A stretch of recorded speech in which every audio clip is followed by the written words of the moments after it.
2022 کا سورج غروب ہوتے ہوئے بہت سی یادوں اور سعادتوں کا تحفہ دے گیا۔ بہت سے غم اپنا نقش چھوڑ گئے، کہیں اپنوں کا محفل چھوڑ جانا باعث اذیت بن گیا، تو کہیں ہماری انا نے ہم سے ہمارے اپنے چھین لی۔ رہی سہی کسر موت نے پوری کی، جس نے ہمارے پیارے ہم سے جدا کر دی۔ آفتوں نے تنہائیاں بخشیں، تو کہیں خواہشات کی زیادتی نے سکون برباد، محبت بے وفائیوں میں بدل گئی۔ کہیں ایک سفر مکمل ہونے کی خوشی، تو کہیں اگلی راہ کے سنسان ہونے کا خوف۔ کہیں اپنوں کے تن اور بیگانگی نے حیرت میں مبتلا کیے رکھا، کہیں تنہائیوں میں اپنے نفس کے ہاتھوں مجبور اور اپنے مظلوم ہونے کا رونا، اور کہیں خدا کے جانب سے غلط اور صحیح کو چننے کا اختیار دیا جانا وحشت کا باعث۔ یہ سب ہونے کے باوجود بھی ایک امید، اچھے کی امید، ایام معدودات یعنی کہ چند دن کے امتحان کے بعد اچھے کی امید، محنت کے بعد اس کے پھل کی امید، صبر و شکر کے بعد خدا کے سہارے کی امید، سال کے اختتام اور اگلے برس کے آغاز سے کچھ کر گزرنے کا عزم،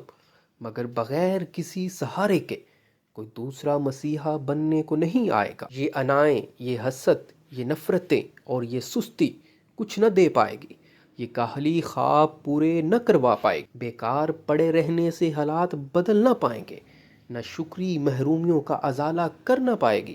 اس لیے ایک نئے عزم کے آسرے، جہد مسلسل کے سہارے، حکمت عملی کے ساتھ، دعاؤں کی مدد سے اور توکل کے ساتھ 2023 کو اس گزرے سال کی بنسبت بہتر بنائیں گے۔